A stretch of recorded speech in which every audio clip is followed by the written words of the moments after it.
Yeah, Tommy, I hear you if you hear me. Okay, bye. Bye.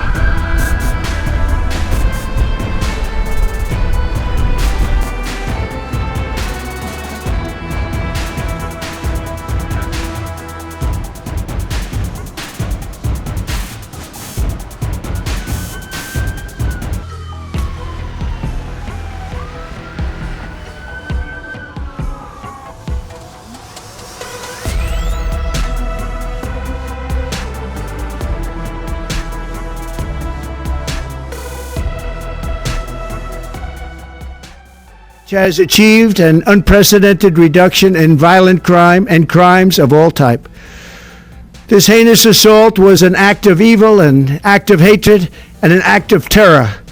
It was a crime against our entire nation. It was a crime against humanity. The hearts of all Americans tonight are with those two members of the West Virginia National Guard and their families. The love of our entire country is pouring out for them, and we are lifting them up in our prayers. As we are filled with anguish and grief for those who were shot, we're also filled with righteous anger and ferocious resolve.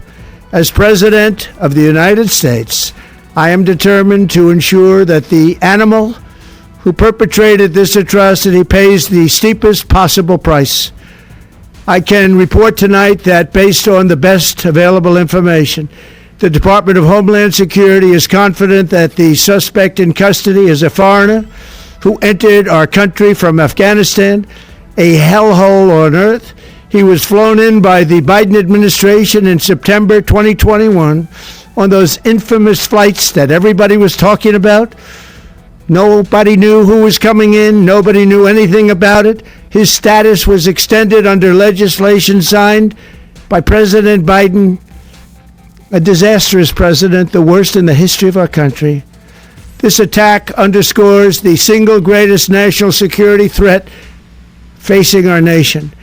The last administration let in 20 million unknown and unvetted foreigners from all over the world, from places that you don't want to even know about.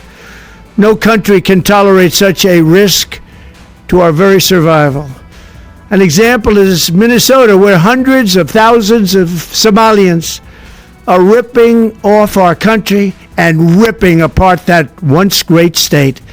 Billions of dollars are lost, and gangs of Somalians come from a country that doesn't even have a government, no laws, no water, no military, no nothing. As their representatives in our country preach to us about our Constitution and how our country is no good. We're not going to put up with these kind of assaults on law and order by people who shouldn't even be in our country. We must now re-examine every single alien who has entered our country from Afghanistan under Biden, and we must take all necessary measures to ensure the removal of any alien from any country who does not belong here or add benefit to our country.